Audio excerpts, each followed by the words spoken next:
vent de bis chasse la pluie et le visage sévère chasse la langue qui médite en secret. Donc la langue qui médite en secret est chassée par un visage sévère. Donc nous avons vu que c'est la première clé, bien aimé, pour vous défaire de la déloyauté, des personnes déloyales autour de vous, c'est l'expression de votre visage. Et en expliquant cela hier, nous avons vu que vous pouvez également vous protéger, vous préserver même des manipulateurs à partir de l'expression de votre visage. En fait, vous pouvez employer ce vent du Nord pour vous préserver, pour vous protéger de toutes les personnes qui essayent d'une manière ou d'une autre de vous manipuler. Vous pouvez vous protéger, vous pouvez les chasser, vous pouvez leur montrer votre désintérêt simplement en faisant usage de ce vent du Nord qui est la sévérité de votre visage. Vous attachez la face de gens que lui-même quand il voit ça, il comprend qu'il doit partir ailleurs, il comprend qu'il est mal tombé. Donc ça c'est la première clé que nous avons vue hier, le vent du Nord, qui parlait de la sévérité du visage. Et on a vu tellement d'exemples des personnes qui ont fait montre, qui ont utilisé cette technique dans le but de chasser, que ce soit la calomnie ou bien de chasser, bien aimé, celui qui médisait autour d'eux. Donc c'est un secret que nous vous donnons même en entreprise. Pour ceux qui sont en entreprise, lorsque un collègue commence à faire des blagues qui en réalité pour vous ne tiennent pas debout, bien aimé, vous pouvez faire usage du vent du Nord qui parle de la sévérité de votre visage pour, bien aimé, le désarmer, pour lui montrer qu'il doit arrêter rapidement ce qu'il est en train de faire. Mais si vous restez là à blaguer et à jouer, bien aimé, il ira un peu plus loin et il risque de se faire tard quand vous allez vous réveiller, simplement pour vous rendre compte que ce collègue ou bien ce paroissien, etc., vous a manqué du respect. Bon, ça c'était la première clé que nous avons vue hier. Donc nous allons voir la deuxième clé ce soir. La deuxième clé c'est l'élagage constant. Ça veut dire quoi? Il dit, pour avoir une culture de loyauté, vous devez constamment vous débarrasser des éléments déloyaux qui se trouvent parmi vous. Vous devez vous débarrasser des éléments déloyaux qui se trouvent parmi vous.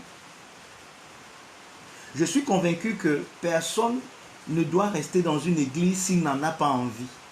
J'ai découvert que quand une personne manifeste l'envie de démissionner, il vaut mieux qu'elle s'en aille immédiatement car son cœur a déjà quitté l'église. Et c'est la même chose avec l'entreprise. Je vous ai dit que cette formation que nous sommes en train de faire, demain pour tous les futurs chefs d'entreprise, cette formation va beaucoup vous aider. Lorsque vous travaillez avec un collaborateur qui n'est plus, dont le cœur n'est plus avec vous et qui a manifesté le désir de partir, bien aimé, ça ne sert à rien de le supplier de rester. Vous allez vous rendre compte que le fait qu'il reste contre son gré, le fait qu'il reste n'étant plus convaincu d'être là, va vous créer plus de problèmes que d'apporter des solutions. Donc lorsque vous avez quelqu'un qui collabore avec vous et qui a déjà manifesté le désir de partir, de vous quitter, bien aimé, encouragez-le à partir. Ce que vous avez à faire pour qu'il parte, bien aimé, faites-le pour qu'il parte. Ne retenez pas une telle personne parce que vous ne la retenez pas pour votre bien, vous ne la retenez pas pour votre édification, mais plutôt pour votre paix. Vous allez vous rendre compte que le temps cette personne est restée là, qui ne voulait plus être là, mais vous avez forcé qu'elle soit là. Bien aimé, ce temps-là n'était pas pour l'avantage ni de l'entreprise, si c'est une société, ni de l'église, s'il s'agit, bien aimé, du sacerdoce. Donc, c'est ça qu'il appelle la deuxième clé, c'est la clé de l'élagage constant. C'est-à-dire que constamment purifier votre effectif. Et la purification ici, c'est de mettre dehors les éléments bien aimés, les éléments qui sont déloyaux, ceux-là qui manifestent de la déloyauté et qui ont manifesté le désir de partir. Laissez-les partir, ne les retenez pas. Laissez-les partir, ne les retenez pas. J'espère que je suis clair. Je l'ai appris durement lorsque j'ai encouragé un pasteur rebelle à rester en activité après qu'il eut manifesté son désir de s'en aller. Les mois supplémentaires qu'il passa avec nous ne valaient pas les troubles qui s'en suivirent. Si vous manifestez votre désir de vous en aller, vous devez le faire immédiatement. Même si vous changez d'avis, il sera trop tard. La raison est simple. ne savez-vous pas qu'un peu de levain fait lever toute la pâte? Parce qu'un élément qui est déjà contaminé avec la déloyauté, lorsque vous ne faites pas un élagage constant de votre effectif, les éléments ceux qui ont déjà manifesté la déloyauté vont contaminer les autres avec leur déloyauté. N'oubliez pas, nous avons vu l'autre jour que lorsque le peuple d'Israël est sorti de l'Égypte, ils sont sortis avec les gens qu'on a appelés la multitude des gens, les a suivis. En anglais, on appelle ça de multitude. Et vous allez vous rendre compte que la plupart des murmures qu'ils ont fait dans le désert venaient de ces gens-là, venaient de ces gens qui les ont suivis. Et vous allez vous rendre compte que lorsque vous avez un Judas dans votre effectif, c'est, par exemple, aujourd'hui, c'est le mercredi où nous célébrons, où l'Église célèbre, par exemple, le jour où cette femme a cassé son vase de nard d'albâtre d'un grand prix au pied de Jésus, et ainsi de suite. Maintenant, qui sont les gens qui se sont opposés à ce qu'elle a fait, cette femme? Les disciples, mais sous l'égide de qui? De Judas. C'est Judas qui a entraîné les autres à murmurer, a dit que non, ça c'est du gaspillage. Qu'est-ce qu'elle fait là? Elle pouvait vendre ça et donner l'argent aux pauvres. Ça c'est monsieur Judas. Et on dit qu'il ne disait pas ça parce qu'il était en peine des pauvres, mais parce qu'il tenait la bourse et c'est lui qui prenait, qui volait dans la bourse. Donc il avait vu là une occasion bien aimée de voler encore. Il s'est dit pourquoi on peut dépenser tant d'argent sur le maître. Et ça c'est également un signe de déloyauté. Lorsque on donne quelque chose à votre leader et vous pensez qu'il ne mérite pas cela, déjà ce n'est même pas vous qui l'a lui donné, ce n'est même pas, vous ne participez même pas à ce don, mais vous trouvez que ce qu'on donne là c'est trop, votre maître ne mérite pas ça. Ça c'est des signes de déloyauté. Donc il faut faire l'élagage constant de votre effectif. C'est-à-dire constamment épurer l'effectif, constamment regarder et détecter les déloyaux. Bien aimé, séparez-vous-en. Séparez-vous-en. Je sais que c'est difficile. Que ce soit un pasteur ou alors un homme qui prêche la grâce, qui dise ça, mais sincèrement, c'est aussi ça la grâce.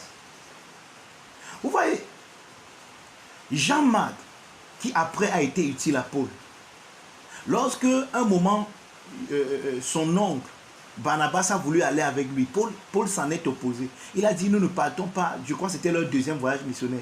Paul a dit, nous ne partons pas avec Jean-Marc, parce que Jean-Marc est allé avec eux pendant le premier voyage missionnaire et il est revenu et il a été, je ne sais pas moi, peut-être déloyal. Paul a refusé. Et on dit qu'il y a eu une dissension entre Paul et Barnabas, ce qui les a même séparés. Barnabas a pris Jean-Marc, ils sont allés dans un coin. Paul a pris Tite ou Timothée, ils sont allés dans un autre coin. Et on n'a plus jamais entendu parler de Barnabas. Mais Jean-Marc, lui, était revenu après et il est devenu un compagnon de Paul utile. Donc, pour vous dire qu'il y a des gens avec lesquels vous devez vous séparer, que ça vous fasse mal ou pas. Quelqu'un qui a manifesté son désir de vous quitter, ne le suppliez pas. Ne suppliez pas les gens de rester avec vous.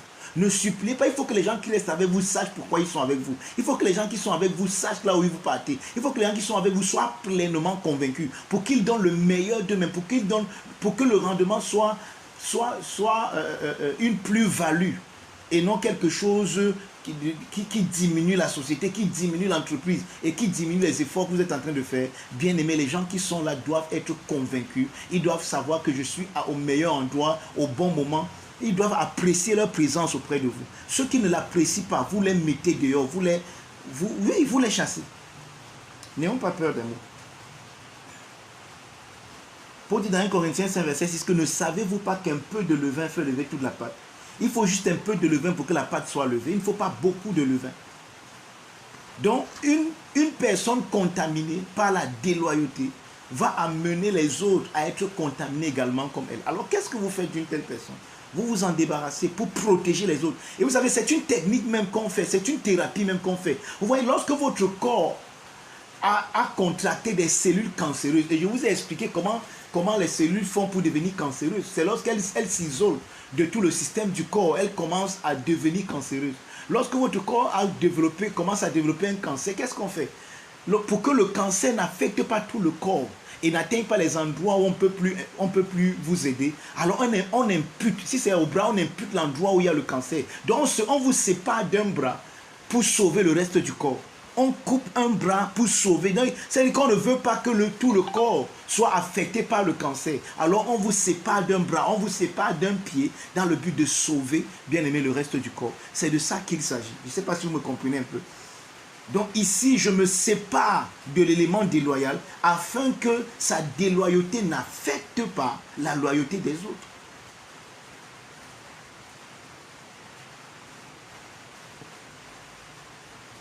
Un employé dissident contamine les autres avec son attitude mécontente. Après que Judas eut démissionné du ministère de Jésus, Jésus a dit ça à Judas, ce que tu fais, fais-le rapidement, fais-le promptement. Jésus a dit ça, fais ça rapidement. Ne perds pas le temps, fais ça vite. Le pasteur d'une grande église racontait par combien d'expériences malheureuses il avait dû passer pour avoir retenu un pasteur qui n'avait pas envie de rester en activité. Les gens qui n'ont pas envie de rester avec vous doivent s'en aller le plus vite possible. C'est aussi simple que ça. Si tu n'as pas envie de rester, bien aimé, personne ne te force d'être là. Mais si tu n'as pas envie d'être là, tu peux partir vraiment avec beaucoup d'amour, tu seras toujours mon frère, tu seras toujours notre frère. Tout le monde n'est pas avec nous. Donc, il faut être convaincu pour travailler avec les gens. Il faut être là où tu es sûr que non, ici, je sais que je vais quelque part. C'est pour ça que moi, je me rappelle quand j'avais commencé le ministère, j'aimais beaucoup utiliser cette phrase, que j'utilise même de temps en temps, surtout quand on a la salle. Peut-être je ne le dis pas seulement souvent quand on est en ligne. Je dis souvent que si vous savez que tout ce que j'enseigne ne vous bénit pas, ne vous édifie pas, vous n'êtes pas édifié par ce que je prêche, bien aimé, allez ailleurs, je ne suis pas votre pasteur. Donc ne perdez pas votre temps là, allez ailleurs. Vous allez trouver quelqu'un d'autre qui va enseigner, ça va vous édifier. Parce que ça ne sert à rien. Nous ne pouvons pas être connectés à 22 heures où nous gâchons notre connexion pour blaguer ou pour jouer. Non, on ne peut pas être là en train de blaguer et de jouer. C'est qu'on doit être édifié. Alors si on n'est pas édifié, soit c'est qu'on n'est pas au bon endroit, ou alors soit c'est nous qui n'avons pas la bonne attitude, parce que parfois on peut avoir la mauvaise attitude et ça fait que on prêche mais nous ne sommes pas édifiés, pas parce qu'il n'y a pas d'édification, mais parce que nous, on n'a pas la bonne attitude. Mais si nous savons que nous avons la bonne attitude, nous savons que, mais que nous ne sommes pas toujours édifiés, ça veut peut-être dire que nous ne sommes pas au bon endroit, alors nous devons changer d'endroit, nous devons chercher à aller là où nous sommes édifiés. Quelqu'un me comprend? Amen. Certains pasteurs, amen.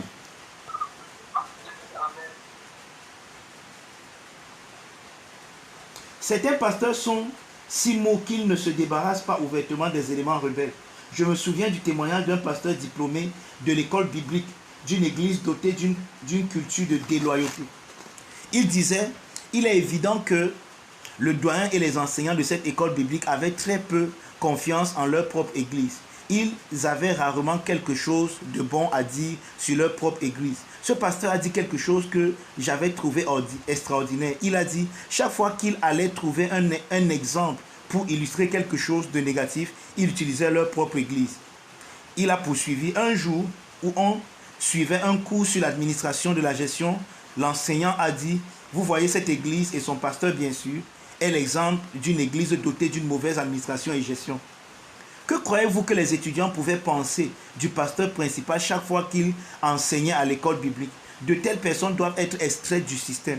Ne permettez pas à un responsable de contaminer vos précieux brebis. Vous voyez, par exemple, vous donnez la parole à quelqu'un.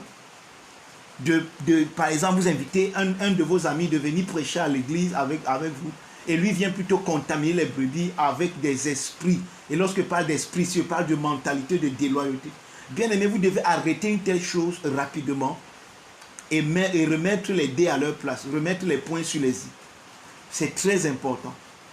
C'est pour ça qu'il y a quelque chose, il y a une erreur que les hommes de Dieu font qu'ils ne devraient pas faire.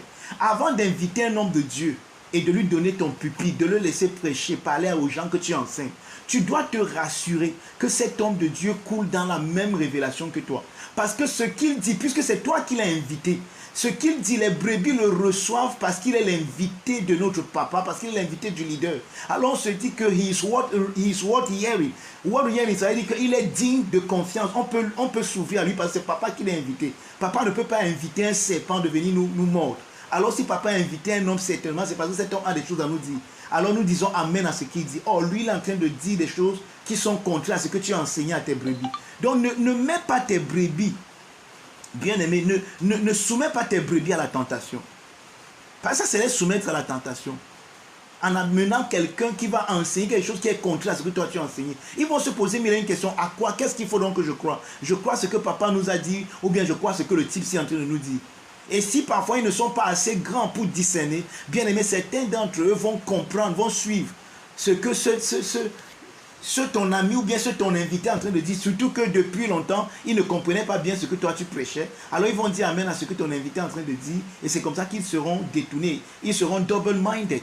Et vous savez que c'est Jacques, je ne sais pas qui nous dit que, et double-minded man, donc quelqu'un qui a une pensée tergiversante, qui a une pensée tangente, ne peut rien recevoir de Dieu. Parce qu'il n'est pas stable dans toutes ses voies. Nous avons besoin de cette stabilité. Et cette stabilité, bien aimé, vient avec le fait que nous devons faire un élagage constant. Donc constamment, nous devons voir nos effectifs et enlever, bien aimé, les éléments rebelles, enlever les éléments déloyaux dans nos effectifs afin que les déloyaux n'affectent pas la loyauté de ceux qui sont restés loyaux. Donc c'est important vraiment de le faire. Ça, c'était la deuxième clé. Quelqu'un est toujours là?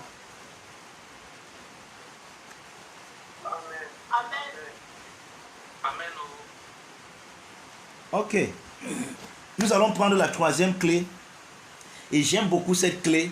La troisième clé, c'est il faut créer le feu.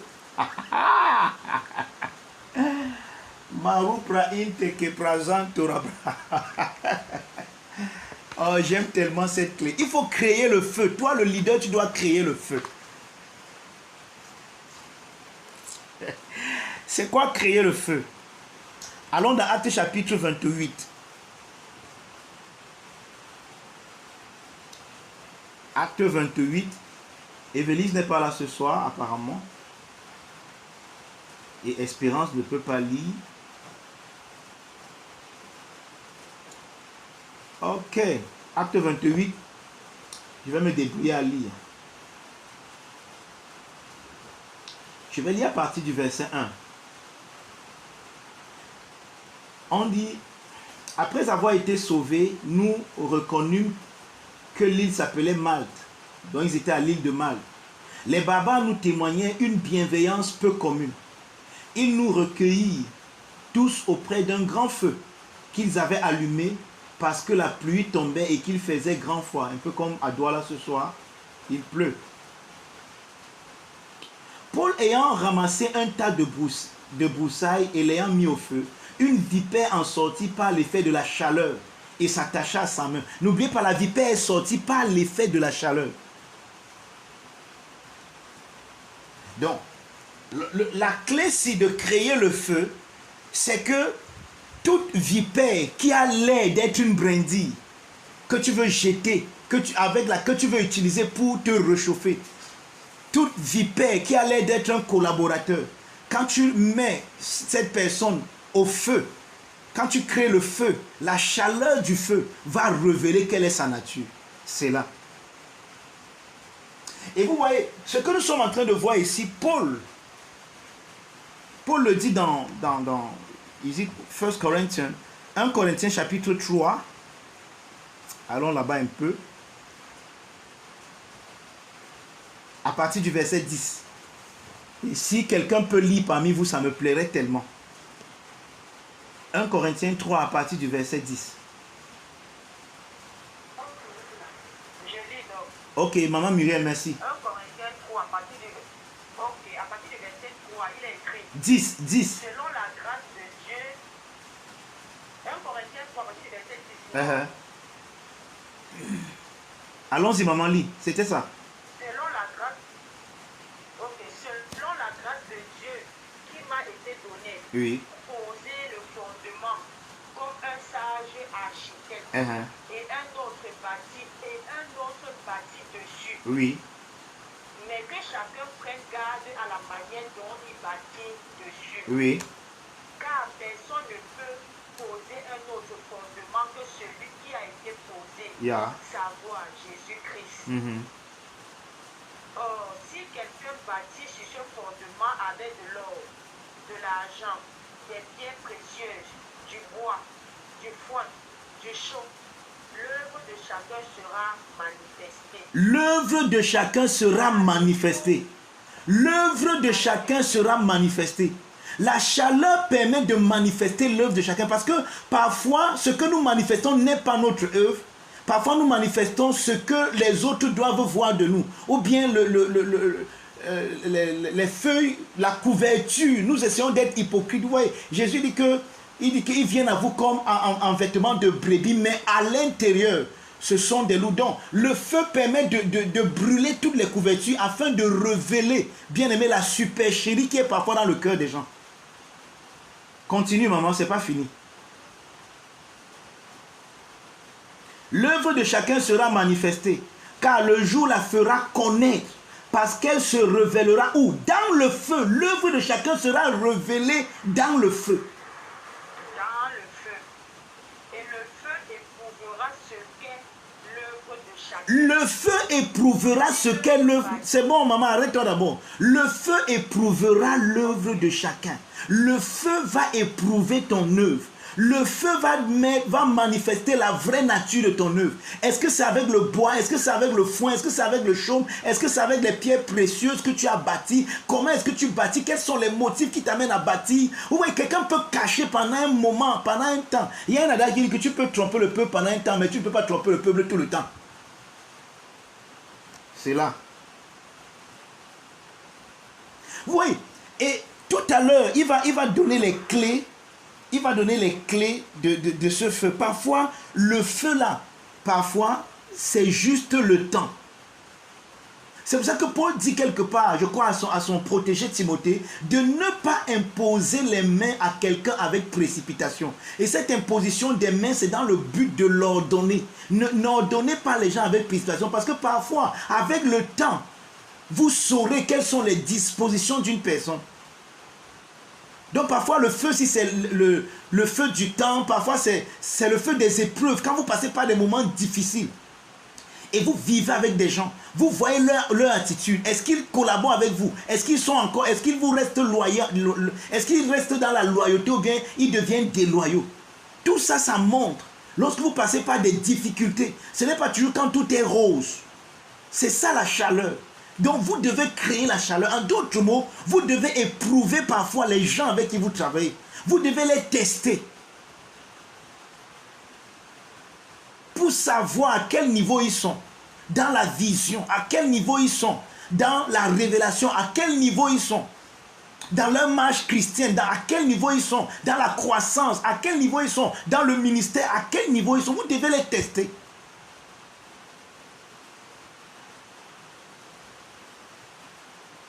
Est-ce que vous savez, je ne sais pas si vous avez déjà vu cet aspect de Luc 4 et de Matthieu 4 ainsi. Lorsque Jésus a été baptisé par Jean-Baptiste, Jean-Baptiste qui a grandi avec les Esséniens dans le désert. Les Esséniens, c'était un groupuscule de personnes qui se sont retirées de la citadelle, qui se sont retirées et qui sont allés vivre dans le désert parce que pour eux, ce qui se passait en ville, ça ne valait pas la peine. Et c'est chez eux que se trouvait toute la liturgie du prophète Ésaïe. Et c'était les gens qui avaient une grande pensée messianique et qui connaissaient les Écritures en ce qui concerne le Messie. C'est là-bas que Jean a grandi. Donc lorsqu'on dit que Jean a grandi dans le désert, ne pensez pas qu'il a grandi dans le désert, entre guillemets.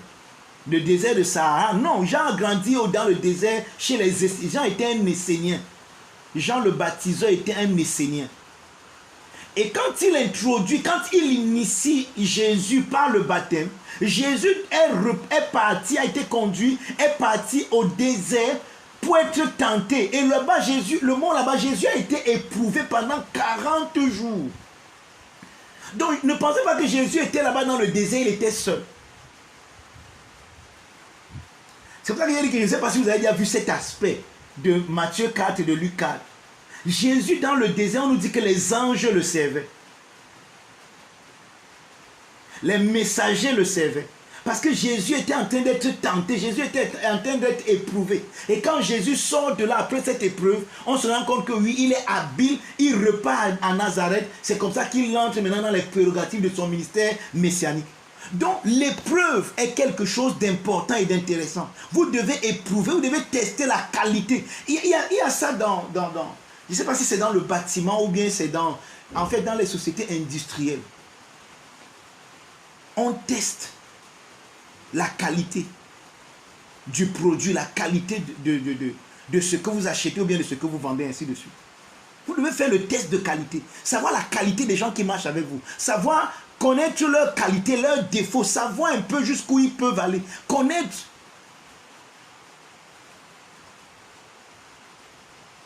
Et je sais que cette tâche est rendue difficile aujourd'hui parce que nous n'avons pas le vrai disciple-là. Parce que le vrai disciple-là, en fait, ce n'est pas que de temps en temps tu marches avec le maître. Le vrai disciple, c'est que le disciple vivait avec le maître. Le disciple dormait avec le maître. Le disciple vivait au même endroit que le maître. Ce n'était pas qu'il venait de temps en temps, il passait 2 heures avec le maître ou bien 1 heure avec le maître et puis il dit que je suis ton fils, tu es mon... Non.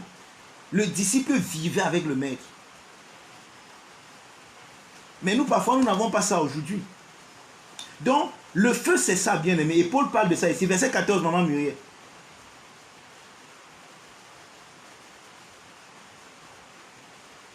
Maman Muriel est encore là. Je suis là donc. Oui, verset 14 maintenant. Je continue. Oui. Si l'œuvre bâtie par quelqu'un sur le fondement subsiste, il recevra une récompense. Oui. Si l'œuvre de quelqu'un est consumée, il perdra sa récompense. Pour lui, il sera sauvé, mais comme au travers du feu. Il sera sauvé comme au travers du feu. Non, c'est bon, c'est bon. Donc la troisième clé que Bishop Dag nous donne ici, dans la loyauté et la déloyauté, c'est de créer le feu. Il faut créer de temps en temps le feu. Il faut regarder la capacité de vos gens à travailler en équipe. Mettez-leur souvent avec une équipe. Vous voyez comment ils travaillent en équipe. Il faut tester leur capacité à s'accommoder aux difficultés. Et moi, permettez-moi de partager avec vous une idée que j'ai et que je compte développer. Et puisque je suis je ne suis pas un influenceur comme les gens qui se disent influenceurs là. Non. Je ne veux pas même employer ce terme-là parce qu'il ne faut pas qu'on me confonde. Je voulais dire que je suis un influenceur dans le sens que je suis quelqu'un, un homme public. C'est ce que je voulais dire. Je suis un homme public. Et j'influence les gens dans le sens que ce que j'enseigne, j'enseigne les gens. Donc, je compte implémenter cette idée et commencer même par les gens qui sont dans notre ministère. Moi, je crois que nous devons révolutionner ce qu'on a appelé la dot aujourd'hui. La dot aujourd'hui est devenue un moyen pour les parents de s'enrichir. Et ce qui fait souffrir nos enfants, ce qui fait souffrir les enfants dans les mariages. Parce que certains, on les vilipende parce qu'on dit que je vous ai acheté. Et vous voyez quelqu'un qui dépense 5 millions pour doter une personne. Moi, je trouve que ça ne vaut pas la peine. Et vous allez vous rendre compte que généralement, dans ce genre de famille, le beau-fils, on le connaît seulement le jour de la dot. C'est-à-dire que la première fois que certains oncles l'ont vu, c'était le jour où il est venu donner les 5 millions. Et vous prenez votre enfant, que vous connaissez, que vous avez éduqué, vous la remettez entre les mains de quelqu'un que vous avez vu seulement une seule fois. Moi, je trouve que c'est tellement irresponsable. Je trouve que c'est tellement, ce n'est même pas normal. Que ça, ce n'est pas la dot. C'est pas comme ça, c'est pas ça qu'on appelle la dot. Ce n'est même pas le principe de la dot. C'est pour ça que je suis en train de penser à quelque chose. Regardez, la dot c'est quoi? La dot en réalité c'est mettre votre beau-fils dans un test pour tester la capacité, sa capacité à prendre soin de votre fille. Par exemple, pour moi, j'avais lu un test à l'école. Le titre du test était comment Ndong épouse Mengue. Je ne sais pas si quelqu'un ici peut être tombé sur un test comme ça. Comment Ndong épouse Mengue. Il s'agissait d'un jeune garçon qui voulait épouser en fait, il s'appelait Ndong. Et la fille qui voulait épouser s'appelait Mengue. Et lorsque Ndong est arrivé dans la famille de Mengue pour l'épouser, on a donné à Ndong un panier. On lui a demandé avec ce panier, on veut qu'il remplisse un fût d'eau. Je ne sais pas, est-ce qu'il y a quelqu'un qui est tombé sur une lecture comme ça à l'école ou même après? Personne? Oui, on est tombé là-dessus. Ok. Gloire à Dieu. Vous voyez, moi je crois que nous devons révolutionner la dot. La dot, c'est quoi? Le beau-fils vient au village. On lui demande de casser le bois. On veut voir sa résistance. On l'envoie au champ, on voit comment il travaille. Parfois, quand on l'envoie même au champ, on le teste, on envoie d'autres filles le draguer. Donc il vient rester au village même pendant 1 semaine ou 2 semaines. Au village de la fille qu'il veut épouser, avec les parents de cette fille. On le teste parce qu'on veut savoir À qui est-ce qu'on veut remettre notre fille? Est-ce qu'il peut vivre quand c'est difficile? Est-ce qu'il peut supporter la famine? Il part au champ, il ne mange pas, il revient. On voit un peu comment il fait. Quand on ne peut pas la nourriture, on fait comme si la nourriture est presque cuite. Après ça, on ne lui donne pas. Il part dormir comme ça. On voit comment il fait. C'est-à-dire qu'on le met à l'épreuve dans le but de tester sa qualité. On crée le feu pour savoir comment est-ce qu'il résiste à la tentation. Comment est-ce qu'il va se comporter quand d'autres filles viendront vers lui. Comment est-ce qu'il va se comporter quand les situations seront difficiles. Est-ce qu'il sera capable de protéger notre fille? Voilà les choses que nous voulons voir. Mais aujourd'hui, ce n'est pas ça la dot. La dot, c'est que chacun vient, veut manger. Et on vend la fille. La fille est un peu comme une marchandise. Elle est comme un outil. On la vend et nous, on a mangé. Et maintenant, ce qui se passe par derrière, ce n'est pas notre problème. Qu'on la tape, qu'on ne la tape pas, que le mari soit un bon mari, qu'il ne soit pas un mauvais mari, nous, on a déjà mangé la dot. Moi, je pense que ça, ce n'est pas la dot biblique.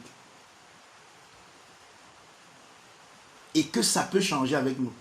Nous pouvons avoir nos filles. Et en révolution, on dit que non, nous, on ne croit pas à la dot comme ça.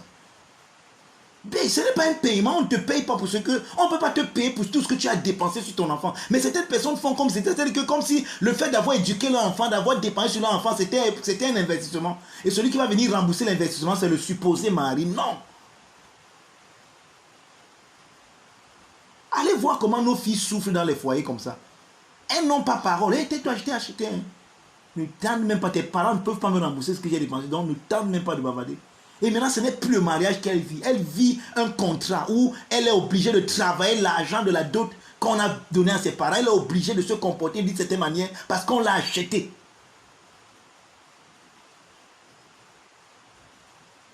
Il y a quelqu'un qui est d'accord avec ce que je dis là. Il y a quelqu'un qui comprend ce que je dis. Parce que je ne veux pas que vous soyez d'accord. Je veux seulement que vous compreniez. Amen. Donc il faut créer le feu, les gars. Teste les gens avec qui tu es. Regarde leur fidélité financière. Donne-leur parfois de l'argent. Tu sais même combien ça coûte. Tu le laisses, tu l'envoies aller demander le prix. Et aller acheter. Tu vois s'il te rembourse. Oui. Crée le feu. Ça va t'aider. Le feu va t'aider à connaître les dispositions des gens qui travaillent avec toi. Et c'est quelqu'un qui aime les faux rapports. Et c'est quelqu'un qui aime le Congo ça. Crée le feu.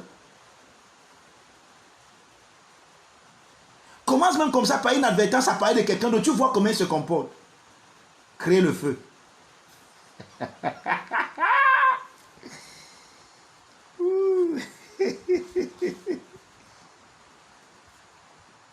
Donc, l'une des brindilles était un serpent. Tout à coup, une vipère qui, en passant, est l'une des espèces les plus dangereuses sortie du feu et bondit sur la main de Paul. L'une des brindilles était un serpent. Le feu mis à découvert. Donc le feu a mis à découvert le serpent. Le serpent pouvait se cacher. Peut-être les brindilles étaient vertes et le serpent aussi était vert. Le serpent peut se cacher dans les brindilles aussi longtemps qu'il n'y a pas la chaleur. Mais dès qu'il y a la chaleur, le serpent ne supporte pas la chaleur. Vous voyez, les gens qui sont faux ne supportent pas la chaleur, ne supportent pas les difficultés.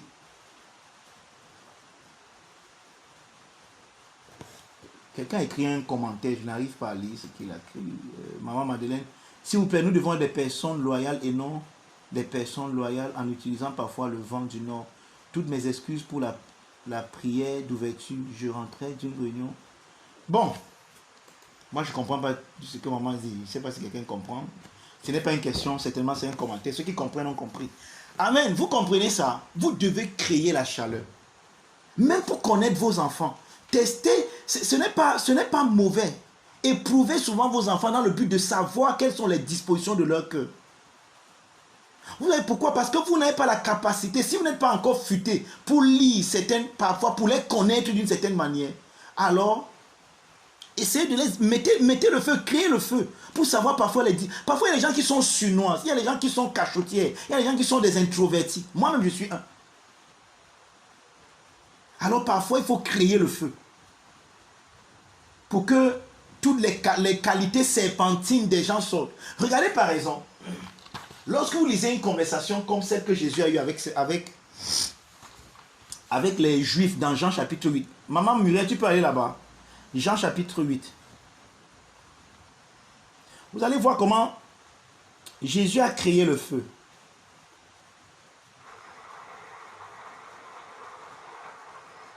À partir de quel À partir du verset 30. À partir du verset 30. Ok. Comme Jésus parlait ainsi, plusieurs crurent en lui. N'oubliez pas, plusieurs crurent en lui. Maman, lis doucement parce que je vais expliquer pendant que tu lis. Jésus parlait ainsi et plusieurs crurent en lui. Donc Jésus parle aux gens. Jésus va continuer à s'adresser aux gens qui disent qu'ils ont cru en lui. Mais vous allez voir que les gens qui disent qu'ils ont cru en lui, lorsque Jésus va mettre le feu, leur véritable nature, leur nature serpentine, leur nature, how do you call dubious, a dubious nature, une nature surnoise, double, va être manifestée. Leur nature surnoise, le serpent est, soyez prudents comme le serpent est simple. Parfois le serpent ruse, leur nature rusée. C'est le mot là que je cherche.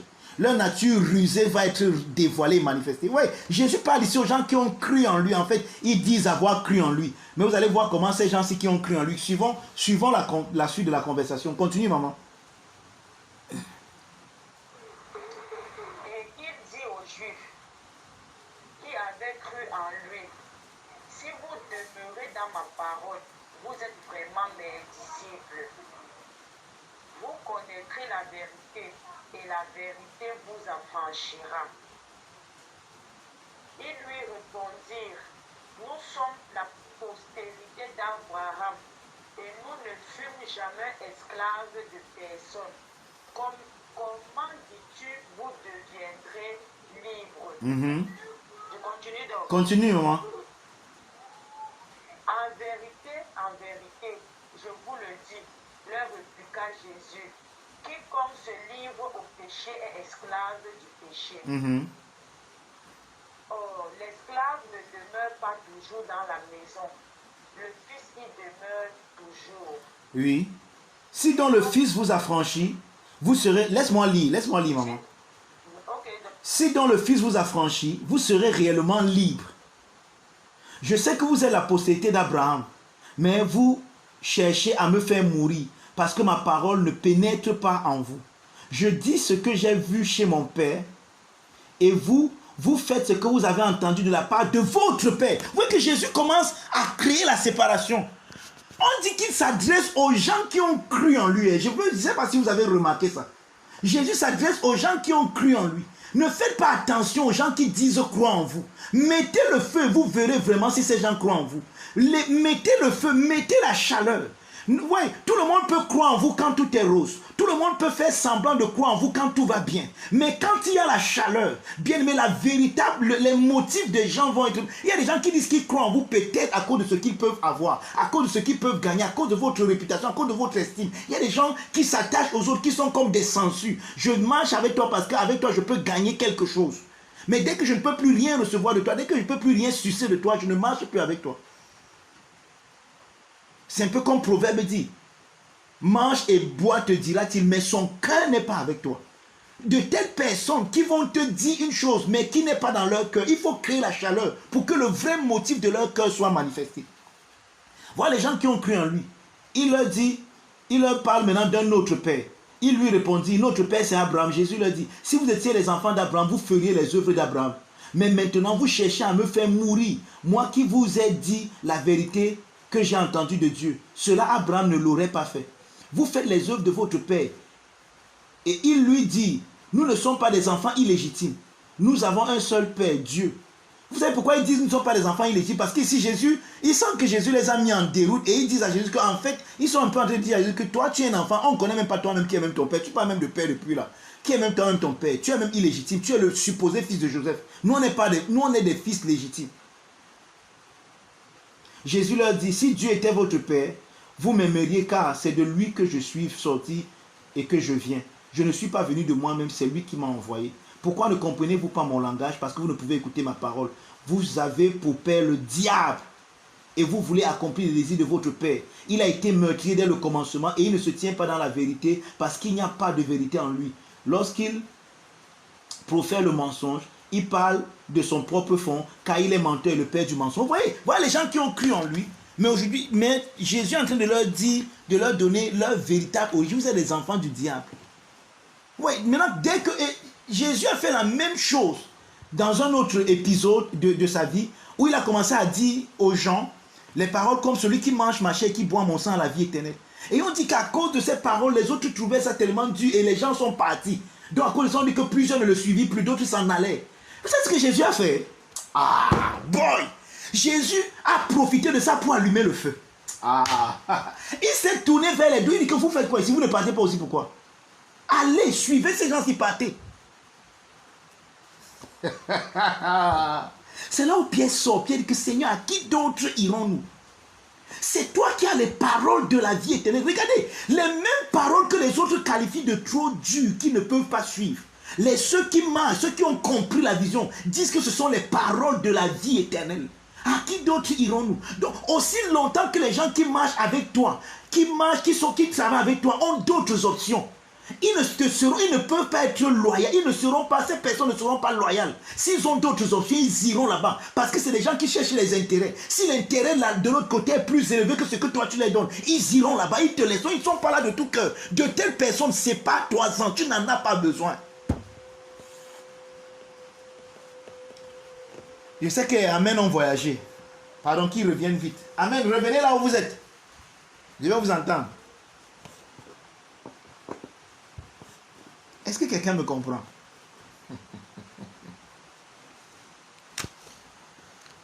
Est-ce que quelqu'un me comprend? Amen, donc amen.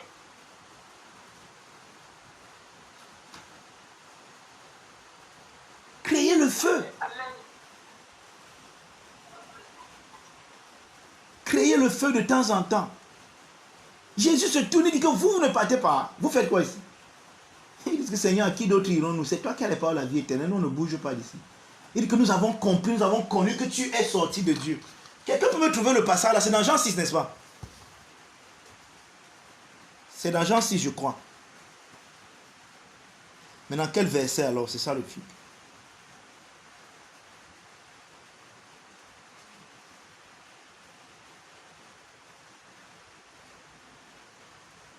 Quelqu'un a trouvé?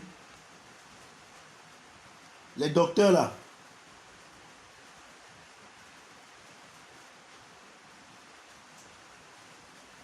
Personne n'a trouvé. Waouh, Seigneur. Je vous ai offensé jusqu'à ce que vous ne cherchiez même pas, n'est-ce pas? Que le Seigneur ait miséricorde de nous. Verset 52. Là-dessus, les Juifs disputaient entre eux, disant, comment peux-tu nous donner sa chair à manger? Jésus leur dit, en vérité, je vous le dis, si vous ne mangez ma chair, si vous ne mangez la chair du Fils de l'homme, et si vous ne buvez son sang, vous n'avez point la vie en vous-même. Celui qui mange ma chair et qui boit mon sang à la vie éternelle, je le ressusciterai au dernier jour. Car ma chair est vraiment une nourriture et mon sang est vraiment un breuvage. Celui qui mange ma chair et qui boit mon sang demeure en moi et je demeure en lui. Comme le Père qui est vivant m'a envoyé et que je vis par le Père, ainsi celui qui me mange vivra par moi. C'est ici le pain qui est descendu du ciel. Il n'en est pas comme de vos pères qui ont mangé la manne, ainsi de suite. On dit au verset 60, plusieurs des disciples, après l'avoir entendu dire, cette parole est dure, qui peut l'écouter? Jésus, sachant en lui-même que ses disciples murmuraient à ce sujet, leur dit, cela vous scandalise-t-il? Vous voyez ça? Et si vous voyez le Fils de l'homme monter où il était auparavant, c'est l'esprit qui vivifie, la chair ne sert de rien. Les paroles que je vous ai dites sont esprit et vie. Mais il en est parmi vous quelques-uns qui ne croient point, car Jésus savait dès le commencement qui étaient ceux qui ne croyaient point et qui était celui qui le livrerait. Et il ajouta, c'est pourquoi je vous ai dit que nul ne peut venir à moi si cela ne lui a été donné par mon Père. Dès ce moment, plusieurs de ses disciples se retirèrent et ils n'allaient plus avec lui. Jésus donc dit aux 12, et vous, ne voulez-vous pas aussi vous en aller? Simon-Pierre lui répondit, Seigneur, à qui irons-nous? Tu as les paroles de la vie éternelle. Et nous avons cru et nous avons connu que tu es le Christ, le Saint de Dieu. Jésus leur dit, n'est-ce pas moi qui vous ai choisi? Vous voyez ça? Les mêmes paroles que les autres ont qualifiées de dures. Ceux qui sont restés dans la loyauté disent que c'est les paroles de la vie éternelle. Donc, ce n'est pas parfois vous qui avez tort, mais parfois c'est le motif, le cœur des gens qui marchent avec vous, qui vous vilipendent, qui voient tout ce que vous faites dans un contexte tellement noir. Donc, parfois, bien aimé, créez le feu, créez la chaleur, créez la chaleur, pour que ce qui est faux soit révélé faux et ce qui est vrai soit révélé vrai.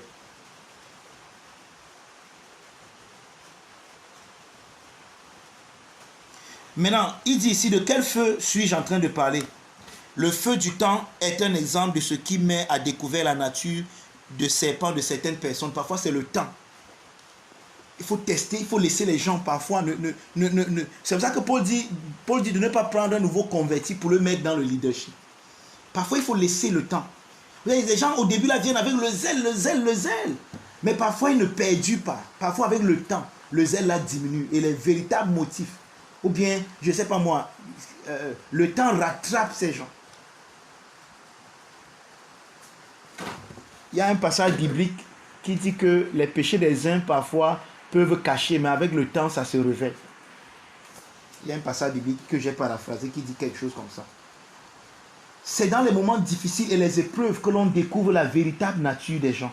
Parfois, le fait d'adoucir le chemin par lequel doivent passer les ministres ne permet pas de mettre leur cœur à l'épreuve. Par exemple, j'ai appris comment Papa Oyedepo forme ses ministres. J'ai appris que quand ils sont à l'école, quand ils vont en formation avec Papa Oyedepo, il leur a montré par exemple que manger pour un ministre, ce n'est pas un luxe. Il leur donne 30 minutes pour manger. On dit que de là où ils quittent pour aller à la cantine, en marchant, c'est déjà au moins 10 minutes de marche. Donc quand tu marches 10 minutes, tu viens, on te sert, tu manges pendant 10 minutes et 10 minutes, en 30 minutes, tu dois être dans la salle. Et on dit que vous voyez les pères qui sont en train de manger vite, de courir. Des pères. Et vous avez posé la question, mais pourquoi le bishop fait ça? Pourquoi il ne peut pas comprendre? Pourquoi il ne peut pas laisser les gens manger dans le confort? Parfois, tu n'as pas envie de mettre les gens.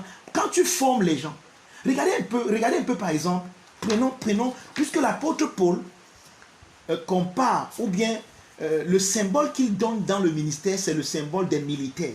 Regardez un peu l'armée. Comment est-ce qu'on forme les gens dans l'armée? Quand vous voyez comment on forme les gens dans l'armée, vous pouvez penser que les formateurs sont des hommes méchants, qui ont un problème particulier avec les gens qu'ils font. Ils vous mettent dans des situations difficiles. Pourquoi? C'est une formation, ils vous forment. They are training you. Ils sont en train de vous châtier. C'est ça le mot châtier, payadeya. Pourquoi? Parce qu'ils veulent manifester. Vous savez, l'homme parfois, c'est lorsqu'il est dans des difficultés qu'il révèle sa véritable nature. Soit le bon cœur qu'il a, soit le mauvais cœur qu'il a. C'est parfois dans les difficultés que tu révèles ta véritable nature. Donc on te met dans les difficultés quand on te forme dans l'armée. On te met dans les situations bizarres. On crée des dangers. On crée des scénarios pour voir, pour te former. Pour que demain, lorsque tu seras face au danger, tu saches comment t'en tenir. Et Paul a égalé le ministère avec l'armée. Donc parfois pour former les ministres, pour former les gens qui marchent avec toi, bien aimé, tu dois créer le feu, tu dois les mettre dans des situations. Ne rends pas toujours tout facile pour eux. Parfois, mets des choses, crée des situations difficiles, juste parce que tu veux que la véritable nature soit révélée.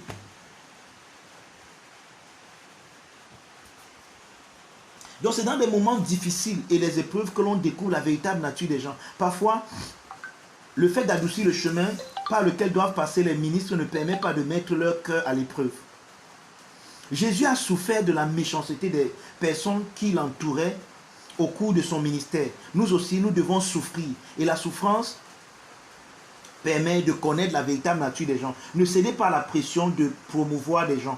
Ne soyez pas pressés de promouvoir les gens. S'ils se rebellent parce qu'ils n'ont pas été promus, ils se rebelleront également lorsqu'ils seront promus. Vous savez, il y a des gens qui viennent dire que moi je suis là depuis. Mais pourquoi c'est telle personne qu'on choisit? Moi on ne me choisit pas. Oh, depuis que je devais être pasteur. On n'est pas pasteur parce qu'on est là depuis. Ce n'est pas le députisme qui fait de toi un pasteur. Ce n'est pas le fait que tu sois là depuis qui fait de toi un pasteur. Il y a plus que être là depuis. Ah, je suis là depuis le début du ministère ici. Mais on a nommé l'autre qui vient d'arriver pasteur, on lui a donné le leadership. Et vous savez, parfois les gens ont ce genre de problème. Pourquoi c'est les nouveaux qui viennent nous diriger? Parce que le nouveau a des qualités, des talents, des aptitudes que toi tu n'as pas encore. Or, au niveau du salut, tu n'as pas besoin d'être qualifié, mais au niveau du ministère, tu dois être qualifié pour rendre le ministère. C'est là. Il faut que l'évêque soit trouvé fidèle. Il y a des qualifications pour être un évêque. Pour superviser, pour diriger, il y a des qualités que tu dois avoir. Et si tu ne les as pas, tu ne peux pas diriger, même si tu es là depuis.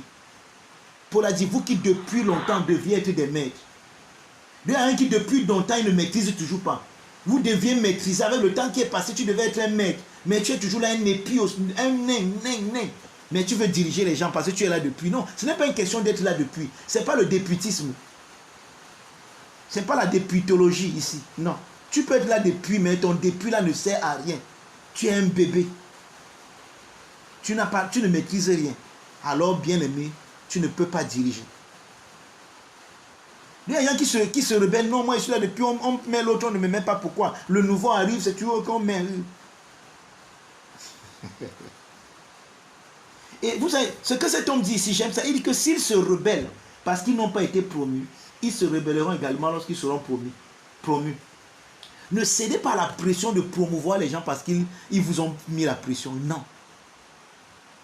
Si vous ne me croyez pas, essayez et vous verrez. J'ai appris que la rébellion est dans le cœur. Si une personne doit causer des problèmes, rien ne l'en empêchera, ni l'argent, ni les conditions de travail attractives. L'un des feux qui permet de mettre à découvert les serpents présents dans une grande congrégation est celui du transfert. Nombre de pasteurs, lorsqu'ils sont soumis à la possibilité d'un transfert, se rebellent contre l'autorité. Par exemple, pour allumer le feu, pour tester votre pasteur, vous pouvez l'enlever à Douala. Par exemple, vous avez une église dans un village à Bipindi, Lolodop, là-bas. Vous l'envoyez là-bas exprès parce que vous voulez juste voir. Le gars dit clairement que non, moi je ne quitte pas Douala, il ne part pas là-bas. C'est quoi? Pourquoi c'est moi qu'on envoie là-bas? Comme si c'était pas une promotion pour lui, c'était comme une dégradation. C'est un peu comme si on l'a rétrogradé. Et vous voyez son comportement, vous voyez comment il se comporte. Là, vous saurez son vrai motif. Il n'est pas là pour vous, il n'est même pas là pour Dieu. Il est là parce qu'il était à Douala. Il sait qu'à Douala, il a les avantages des services. Mais là où vous l'envoyez, il ne peut pas partir. Donc, parfois, il faut créer le feu. Donc, l'un des feux également, c'est l'affectation, les transferts. Transférez-les dans des endroits bizarres, juste pour voir leur attitude.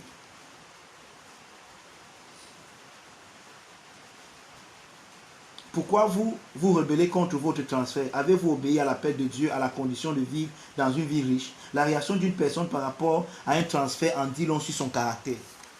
Donc, voilà un autre feu. Donc, lui ici, il nous a donné 2 feux. Mais moi, je vous en ai donné tellement. Il nous a donné le feu du temps et le feu peut-être des transferts dans une grande congrégation ou bien dans une grande entreprise. Mais moi, je vous ai donné également le feu de l'enseignement. Parfois, soyez dur envers les gens, juste pour voir leur attitude. Parfois, parlez dur aux gens, juste pour voir comment ils se comportent. Yeah. C'est important. 4e clé. S'il vous plaît, vous êtes encore là? Hello. Oui, nous sommes là. Oui. Ok. Je me réjouis de savoir que vous êtes là. 4e clé. Travaillez uniquement avec des personnes qui le souhaitent. Assurez-vous de ne pas avoir autour de vous des personnes qui n'en ont pas envie, qui se sentent comme piégées. Donnez-leur toujours la possibilité de se retirer si elles le désirent. Ne retenez pas les gens par force. Même vous commencez une cellule et il y a quelqu'un qui vient après qui ne vient plus. Oui, suivez les gens, mais ne les forcez pas à venir. Ne forcez pas les gens à venir avec vous. Ne forcez pas les gens à marcher avec vous. Montrez-leur. Prêchez-leur le message, transmettez le message, mais ne les forcez pas à venir avec vous. Ne les tirez pas, ne soyez pas là pour forcer les gens. Ces gens que vous forcez seront les gens demain qui vont créer tellement de problèmes. S'ils ne veulent pas être avec vous, laissez-les tranquilles.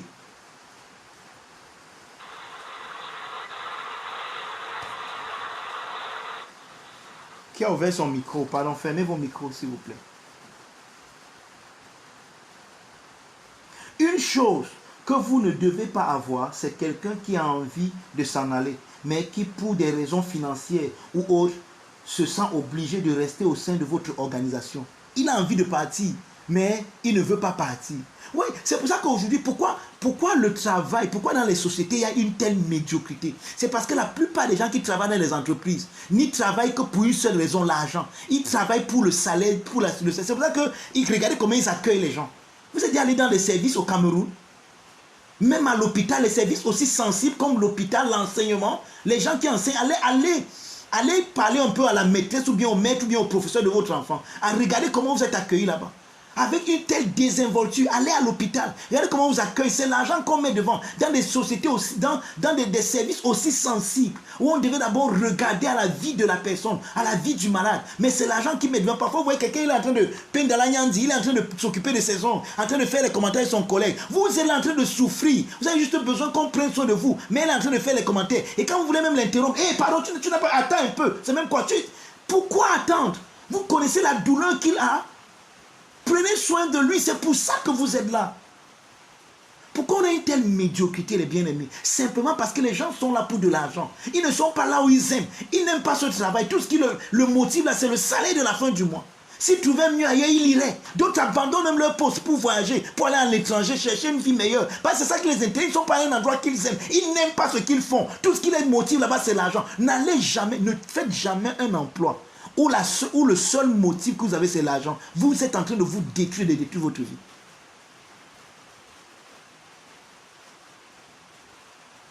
Oui, je sais. Il ne peut pas avoir des amens dans le genre de parole-ci. Assia pour vous. Mais même si vous n'amenez pas, c'est déjà venu le plus. Amen, Lord. Amen, Lord. Amen, Lord. D'ailleurs même, je crois par la grâce de Dieu que si ça marche, si le programme est respecté, peut-être on aura un programme pour les travailleurs au mois de mai, ou alors c'est à la fin du mois d'avril, où on parlera de ces choses, comment choisir l'emploi. Ouais, aujourd'hui, les gens sont aigris parce qu'ils sont dans des endroits qu'ils n'aiment pas, ils font ce qu'ils n'aiment pas faire. Mais comme c'est lucratif, comme ça paye, ils sont là pour l'argent. L'argent est devenu le maître, celui qui commande les gens aujourd'hui. On dit que son zèle, c'est à cause de l'argent qu'il a là-bas. Il n'aime pas ce qu'il fait. Il ne voit même pas comment il sert les gens. Ok. Le cœur d'une telle personne vous a quitté depuis longtemps. Elle peut se transformer en trêve.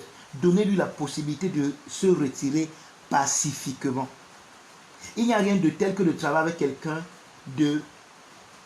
avec quelqu'un de consentant et d'heureux. Il n'y a rien de tel que de travailler avec une personne qui est consentante et qui est heureuse de travailler avec vous, de faire ce qu'elle fait. Elle trouve le plaisir à faire ce qu'elle fait. Même quand ça ne paye pas, elle est là. Parce qu'elle aime ce qu'elle fait. Elle y trouve du plaisir.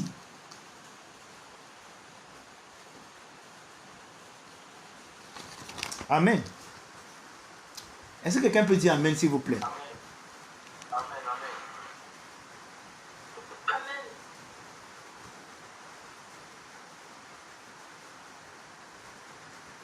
J'ai décidé de contribuer au départ de toute personne qui désire se retirer. Car en aidant cette personne, je m'aide moi-même. C'est clair. En aidant les gens qui veulent se retirer, tu t'aides toi-même.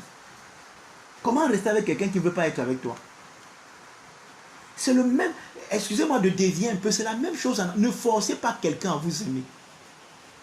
Hein, les gars, les frères, ne forcez pas une femme à vous aimer. Vous allez regretter après. Si elle ne trouve pas d'intérêt à vous aimer, elle ne trouve pas d'intérêt à la personne que vous êtes, laissez-la tranquille. Il y a quelqu'un d'autre qui trouvera l'intérêt à l'homme que vous êtes. Ne la forcez pas à vous aimer. Et vous aussi, les frères, ne forcez pas les hommes à vous aimer.